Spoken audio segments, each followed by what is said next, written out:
যদি তুমি এবাৰ মেট্ৰিক পৰীক্ষা দিবা আৰু মেথছ লৈ চিন্তিত আছা তেনেহ'লে এইটো ভিডিঅ' তোমাৰ বাবে অত্যন্ত প্ৰয়োজনীয় হয়। মই এইটো ভিডিঅ'ত তোমালোকৰ বাবে কেইটামান কুৱেশ্যন লৈ আহিছোঁ। যদি তুমি সেই কুৱেশ্যনবোৰ সলভ কৰা তেনেহ'লে তোমালোকে মেথছত ফেইল নকৰা। এইকেইটা কুৱেশ্যন তোমালোকৰ সলভ কৰিব লাগিব।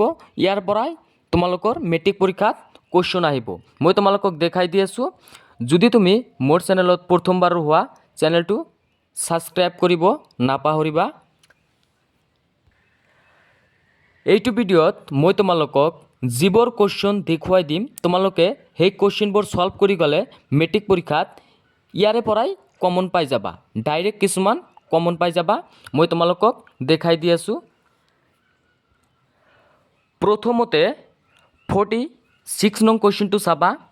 উৎপাদক বিশ্লেষণ কৰা। তোমালোকে মনত ৰাখিবা মেট্ৰিক পৰীক্ষাত এটা উৎপাদক বিশ্লেষণ আহিব। এইবাৰৰ কাৰণে বহুত ইম্পৰ্টেণ্ট আছে উৎপাদক বিশ্লেষণ। এইটোতো ইম্পৰ্টেণ্ট হয় কিন্তু কিছুমান চলকবিলাক চেঞ্জ কৰি দিব। মই তোমালোকক বুজাই দি আছোঁ। এটা মই লিখি আছোঁ। এটা 4a² প্লাছ 8a³ এইটো দি দিলে আৰু উৎপাদক বিশ্লেষণ কৰা এনেকুৱাকৈ দিয়া থাকিব। বহুত ইম্পৰ্টেণ্ট আছে তোমালোকে শিকি যাবা। তোমালোকৰ কুৱেশ্যনটো একে থাকিব কিন্তু এইবোৰ চেঞ্জ কৰি দিব। উৎপাদক বিশ্লেষণ কৰা এইটো আহিব কিন্তু চেঞ্জ কৰি দিব।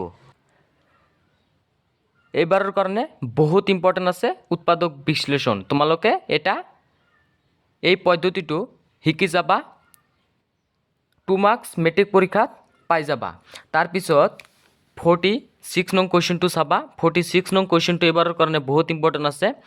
যদি সমকোণী ত্ৰিভুজ ABC আৰু PQRৰ এংগেল B আৰু এংগেল Q সূক্ষ্মকোণ দুটা এনেধৰণৰ যে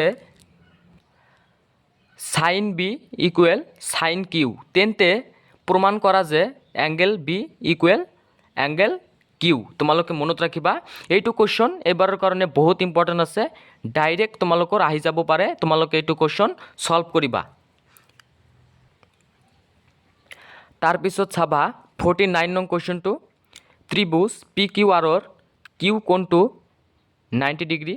যদি PQ 3 সেণ্টিমিটাৰ আৰু PR 6 সেণ্টিমিটাৰ তেন্তে QPR আৰু QP তোমালোকে মনত ৰাখিবা QPR আৰু PRQ নিৰ্ণয় কৰা। তোমালোকে মনত ৰাখিবা এনেধৰণৰ কুৱেশ্যন মেট্ৰিক পৰীক্ষাত আহিব 100% চিয়'ৰ।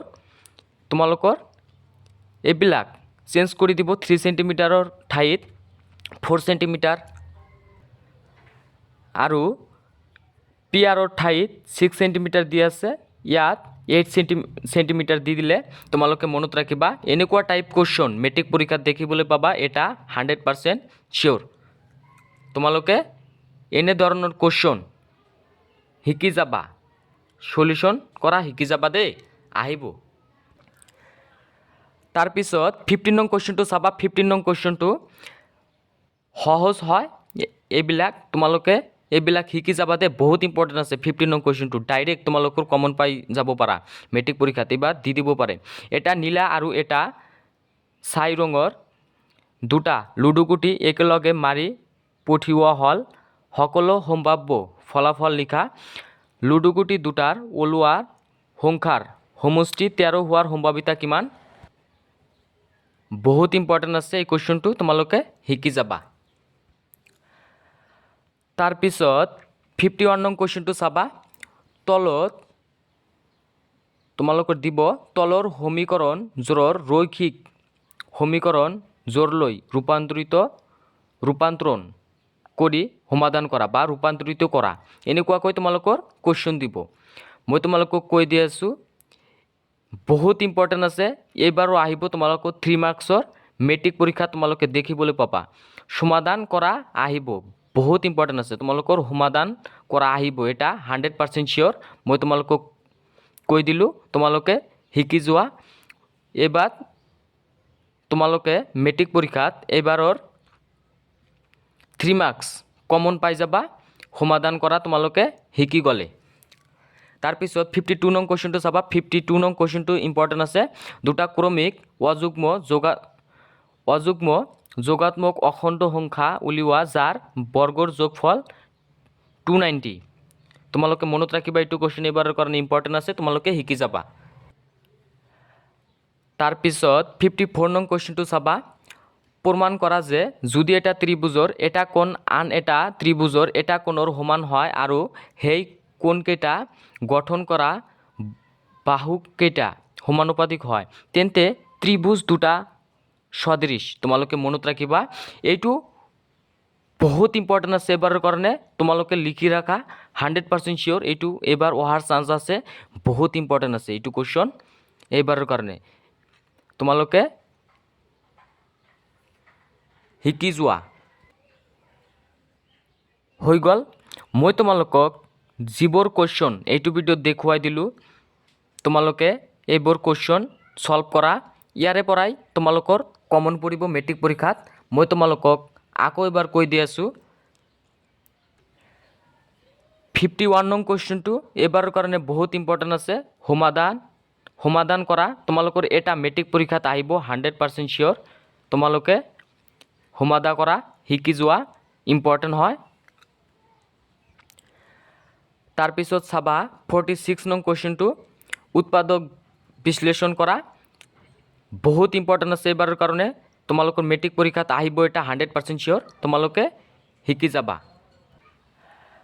তাৰপিছত চাবা 56 নং কুৱেশ্যনটো। 56 নং কুৱেশ্যনটো এইবাৰৰ কাৰণে বহুত ইম্পৰ্টেণ্ট আছে, তোমালোকে এইটো কুৱেশ্যন শিকি যাবা। বহুত ইম্পৰ্টেণ্ট আছে, বহুত ইম্পৰ্টেণ্ট এইটো কুৱেশ্যন এইবাৰৰ কাৰণে, তোমালোকে শিকি যাবা। ডাইৰেক্ট তোমালোকে কমন পাই যাব পাৰা এইটো কুৱেশ্যন। তাৰপিছত চাবা 57 নং কুৱেশ্যনটো। 57 নং কুৱেশ্যনটো এইবাৰৰ কাৰণে ইম্পৰ্টেণ্ট হয়, তোমালোকে এইটো কুৱেশ্যন ছল্ভ কৰি শিকি যাবা। ছল্ভ কৰা দেই, বহুত ইম্পৰ্টেণ্ট হয় এইবাৰৰ কাৰণে। 56 নং কুৱেশ্যনটো বহুত ইম্পৰ্টেণ্ট, তোমালোকে ছল্ভ কৰা। তাৰপিছত চাবা 58 নং কুৱেশ্যনটো। 58 নং কুৱেশ্যনটো এইবাৰৰ কাৰণে ইম্পৰ্টেণ্ট আছে, এই কুৱেশ্যনটো ছল্ভ কৰা। তাৰপিছত 59 নং কুৱেশ্যনটো চাব নালাগে, এইটো ইমান ইম্পৰ্টেণ্ট নাই, মই তোমালোকক দি দিম কোনবিলাক চাব লাগিব। 60 নং কুৱেশ্যনটো চাবা। 60 নং কুৱেশ্যনটো এইবাৰৰ কাৰণে বহুত ইম্পৰ্টেণ্ট আছে, তোমালোকৰ অংকন চেপ্টাৰৰ পৰা আহিছে এইটো কুৱেশ্যন। অংকন চেপ্টাৰৰ পৰা তোমালোকৰ 4 মাৰ্কছৰ এটা কুৱেশ্যন 100% চিয়'ৰ আহিব, মই তোমালোকক কৈ দিলোঁ। 60 নং কুৱেশ্যনটো এইবাৰৰ কাৰণে বহুত ইম্পৰ্টেণ্ট, তোমালোকে শিকি যাবা দেই। তোমালোকে এটা শিকিলে তোমালোকে বেলেগ দিলে কৰিব পাৰিবা, এইবিলাক ইমান টান নহয়, সহজ হয়। তাৰপিছত চাবা 61 নং কুৱেশ্যনটো। 61 নং কুৱেশ্যনটো এইবাৰৰ কাৰণে বহুত ইম্পৰ্টেণ্ট হয়। যদি x² plus bx plus c বহুপদটোৰ শূন্য আলফা আৰু বিটা হয়, তেন্তে দেখুওৱা যে cx² মাইনাছ কি আছে, এইটো এটা দিয়া আছে পদ, এইটো কি কৰিব কৈছে, বহুপদটোৰ এটা শূন্য ওলোৱা। বহুত ইম্পৰ্টেণ্ট, বহুপদটোৰ এটা কি শূন্য হয়, আলফা বাই বিটা। তোমালোকে মনত ৰাখিবা, এনেধৰণৰ কুৱেশ্যন বহুপদৰ পৰা তোমালোকৰ কুৱেশ্যন এটা আহিব 4 মাৰ্কছৰ, বহুত ইম্পৰ্টেণ্ট হয়, তোমালোকে ছল্ভ কৰা। তোমালোকক আকৌ এবাৰ কৈ দি আছোঁ, 60 নং কুৱেশ্যনটো এইবাৰৰ কাৰণে বহুত ইম্পৰ্টেণ্ট হয়। 60 নং কুৱেশ্যনটো তোমালোকে শিকি যাবা, 4 মাৰ্কছ অংকন চেপ্টাৰৰ পৰা 4 মাৰ্কছ পাই যাবা। আৰু 56 নং কুৱেশ্যনটো তোমালোকে শিকি যাবা। 56 নং কুৱেশ্যনটো ডাইৰেক্ট তোমালোকৰ কমন আহিব পাৰে এইবাৰৰ কাৰণে বহুত ইম্পৰ্টেণ্ট হয়। 56 নং কুৱেশ্যনটো তোমালোকে শিকি যাবা। তাৰপিছত চাবা 54 নং কুৱেশ্যনটো। 54 নং কুৱেশ্যনটো এইবাৰৰ কাৰণে ইম্পৰ্টেণ্ট আছে, ডাইৰেক্ট তোমালোকৰ আহি যাব পাৰে মেট্ৰিক পৰীক্ষাত, তোমালোকে শিকি যাবা।